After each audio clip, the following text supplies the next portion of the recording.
ویسے جناب اسپیکر میاں نواز شریف صاحب نے جو شعر کہا ہے بڑا برموقع اور بڑا برمحل کہا ہے، لیکن ذرا تھوڑا سا وزن کو ذرا خیال رکھنا ہوتا ہے شعر کے اندر۔ زہر بھی دیتے ہیں کہتے ہیں کہ پینا ہوگا، اس میں تو نہیں لگانا ورنہ شعر کا بیڑا غرق ہو جاتا ہے۔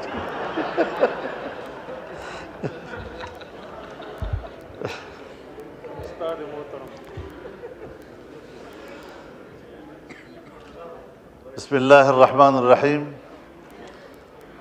نحمدہ ونصلی علی رسولہ الکریم، اما بعد۔ جناب اسپیکر، میں نے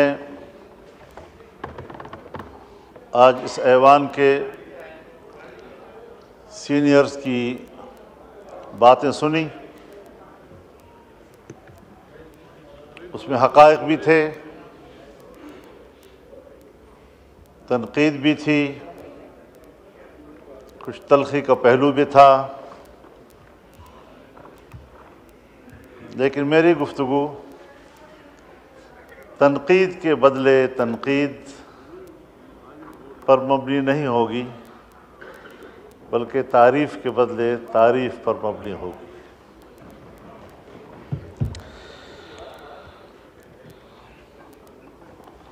جناب اسپیکر،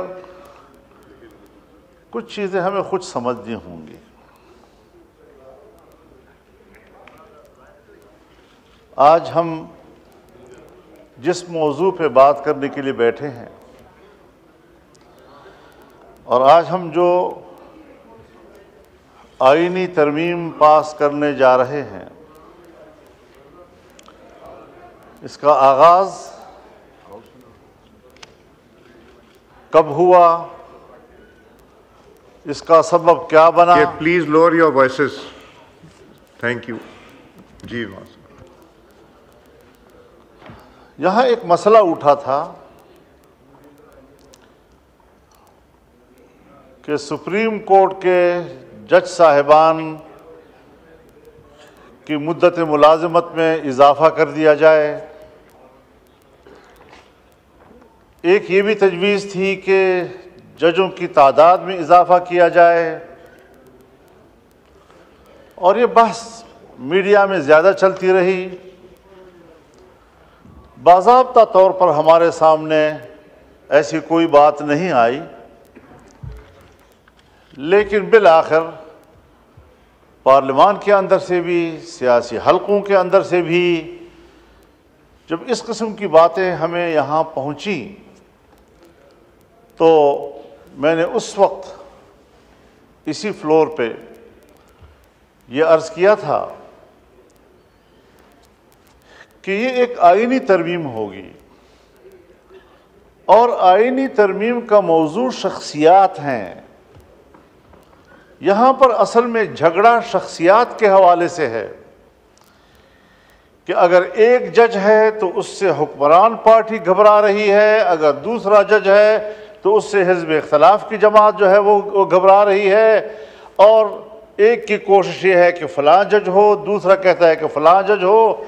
اس چیز میں ایک مسئلہ پھنس گیا تھا، جس کے لیے میں نے عرض کیا تھا کہ آئینی ترمیم کو شخصیات کے تنازع میں یرغمال نہ بنایا جائے، بلکہ آئینی اصلاحات لائی جائے باقاعدہ طور پر، اور ملک کے عدالتی نظام کو ٹھیک کیا جائے۔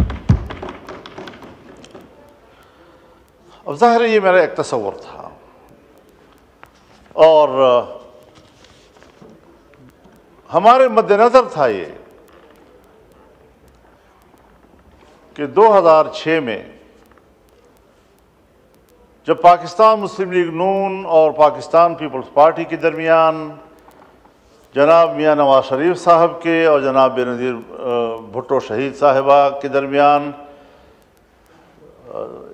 چارٹر آف ڈیموکریسی یا میثاق جمہوریت پر دستخط ہوئے تو اس کو ایک پذیرائی ملی، اس کے مندرجات کو ایک پذیرائی ملی، اور اس کے اندر ایک آئینی عدالت کا تذکرہ تھا۔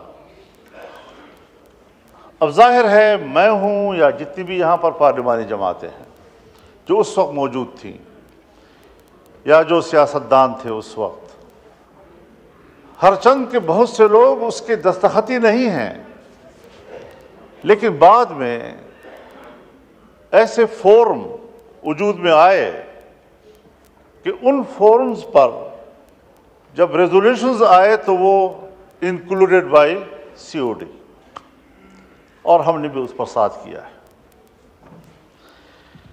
لیکن جناب اسپیکر، ہمیں ایک بات سمجھ لینی چاہیے کہ COD نہ تو آئین کا متبادل ہے، یہ نہ قانون کا متبادل ہے، یہ محض ایک اخلاقی معاہدہ ہے۔ ملک کے نظام کو بہتر کرنے کے لیے ہم اس سوچ پہ اتفاق کرتے ہیں، اور اپنے سیاسی اور جمہوری سفر میں جہاں ہمیں کوئی مشکل درپیش آئے گی تو ہم اس باہمی اخلاقی معاہدے سے رہنمائی حاصل کریں گے۔ اگر کہیں پر اس کا آئین سے تصادم ہو تو ظاہر ہے کہ پھر آئین پہ عمل ہوگا، لیکن اگر ہمارے پاس 2/3 اکثریت حاصل ہو کسی بھی پارٹی کے پاس، اور وہ اس COD کے اندر مندرجہ کسی معاہدے کے شق کے حوالے سے تبدیلی لانا چاہے تو لا سکتے ہیں، لیکن آئین مقدم ہوگا، اس میں تو کوئی شک نہیں ہے۔ جناب اسپیکر، جب بات آئین کی آئے گی تو آئین میری نظر میں، بلکہ آپ سب دوستوں کی نظر میں، اس کی حیثیت ایک میثاق ملی کی ہے۔ یہ پاکستان کے ہر شہری کے درمیان ایک عمرانی معاہدے کی حیثیت رکھتا ہے، اور قوم کے بیچ میں، صوبوں کے بیچ میں، طبقوں کے بیچ میں، قومیتوں کے بیچ میں اگر کوئی کمٹمنٹ ہے تو وہ اس آئین کی بنیاد پر ہے، اس کی اساس پر ہم پاکستانی ہیں، اس کے اساس پر ہم پاکستان کے ساتھ ایک عہد و پیمان رکھتے ہیں۔ اس تصور کو سامنے رکھتے ہوئے آئین کی اہمیت کو ہمیں سمجھنا ہوگا۔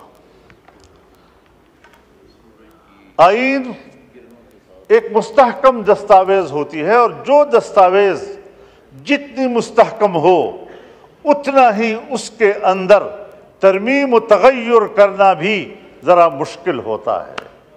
ہم سادہ اکثریت سے قانون پاس کر لیتے ہیں، لیکن آئین میں تبدیلی ہمیں 2/3 اکثریت سے کرنی ہوتی ہے۔ اگر ہم اذرع شریعت دیکھ لیں، کتاب اللہ پوری امت کا سب سے زیادہ مستحکم دستاویز ہے۔ کسی کا مجال ہے کہ اس کے اندر ایک لفظ کا آگے پیچھے کر لے، زبر زیر کی تبدیلی کر دے؟ کسی پیغمبر تک کو بھی اجازت نہیں۔ جتنا وہ مستحکم دستاویز ہے اتنی ہی اس کے اندر استحکام پایا جائے گا، اس میں تغیر اور تبدل نہیں ہوگا۔ ہم انسانی قوانین، انسانی ضابطوں کی بنیاد پر بھی اسی اصول کو لیتے ہیں کہ اگر ہمارے سامنے کوئی مستحکم دستاویز ہے تو اس میں تغیر و تبدل ذرا مشکل کام ہوتا ہے، اور اگر عام قانون ہے تو اس میں تبدیلی جو ہے اس کے لیے نسبتاً آسان ہوتی ہے۔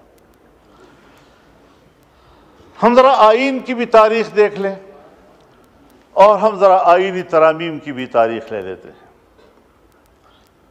میں ان متنازع ترامیم کی بات نہیں کرتا جو کسی نے یا اپنی اکثریت کی بنیاد پر کرا دیے یا کسی ڈکٹیٹر نے کرا دیے۔ میں ان مثالوں کو مد نظر رکھوں گا جو ہمارے لیے آئیڈیل ہو سکتے ہیں، اور جس کو ہم اپنے لیے ایک رہنما اصول کے طور پر اپنا سکتے ہیں۔ جیسے کہ میرے عزیز گرامی بلاول بھٹو صاحب نے اس کا ذکر بھی کیا، اور میں بھی بڑے فراخ دلی کے ساتھ آج کی اس آئینی ترمیم کو آخری شکل دینے میں ان کی بھرپور کاوشوں کو خراج تحسین پیش کرتا ہوں۔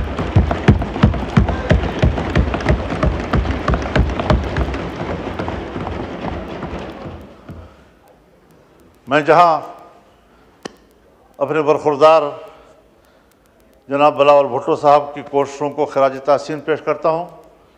میں جناب میاں نواز شریف صاحب، جناب شہباز شریف صاحب، جناب نذیر تارڑ صاحب، جناب اسحاق ڈار صاحب اور یقیناً ان کاوشوں میں میرے ساتھ پاکستان تحریک انصاف بھی شامل رہی ہے۔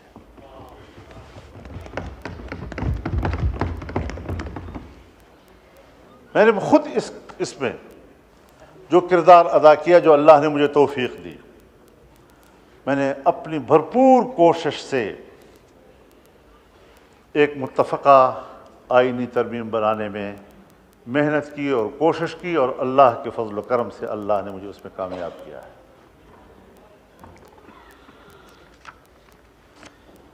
جناب اسپیکر، جب آئین بن رہا تھا اس وقت کا سیاسی ماحول کیا تھا؟ ملک ٹوٹ چکا تھا۔ ملک کے ٹوٹنے پر سیاسی اختلافات تھے، کون ذمہ دار ہے اس کا؟ اور یہ کوئی معمولی حادثہ نہیں تھا۔ ہم فوری طور پر ایک باقاعدہ مستقل آئین نہیں بنا سکے، ہم ایک عبوری آئین کی طرف گئے، اور کچھ عرصہ عبوری آئین حکمران تھا۔ ون یونٹ ٹوٹ گیا تھا، 2 صوبوں میں نیشنل عوامی پارٹی اور جمعیت علماء اسلام کے اتحاد سے حکومتیں بنی، اور 2 صوبوں میں پنجاب اور سندھ میں پاکستان پیپلز پارٹی کی حکومت بنی۔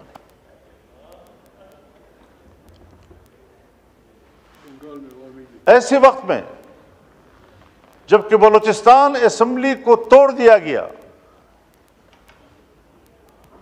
اور جس پر احتجاج کرتے ہوئے میرے والد صاحب جو اس وقت صوبہ سرحد کے 1 یونٹ کے بعد پہلے وزیر اعلیٰ تھے، انہوں نے احتجاجاً استعفیٰ دے دیا، اور 9 مہینے سے زیادہ ان حکومتوں کی عمر نہیں رہی۔ اب ظاہر ہے کہ یہی چیزیں سیاسی ماحول میں شدت پیدا کرتی ہیں، اور اس شدت کے ماحول میں یہ تمام قیادت بیٹھی، جس میں خان عبدالولی خان موجود تھے، جس میں میرے والد مولانا مفتی محمود موجود تھے، جس میں پروفیسر غفور احمد موجود تھے، جس میں مولانا شاہ احمد نورانی موجود تھے، جس میں چودھری ظہور الہی موجود تھے، جس میں محمود علی قصوری موجود تھے، جس میں غوث بخش بدنجو موجود تھے۔ ان تمام اکابرین نے جناب ذوالفقار علی بھٹو اور ان کی جماعت کے ساتھ بیٹھ کر سن 73 کے آئین پر دستخط کیے، ایک متفقہ آئین اس قوم کو عطا کیا۔ بکھرے ہوئے سیاسی ماحول میں انہوں نے جس ذمہ داری اور بالغ نظری کا مظاہرہ کیا، وہ ہمارے لیے آج ایک مثال ہے، مشعل راہ ہے، اور ہمارا فرض ہے کہ ہم ان کو ایک اچھے مثال کے طور پر پیش کر کے اس کی پیروی کریں۔ جناب اسپیکر، یہ بڑے لوگ تھے، اب وہ نہیں ہیں۔ اب ہم جیسے ناکارہ لوگ بھی بڑے کہلاتے ہیں۔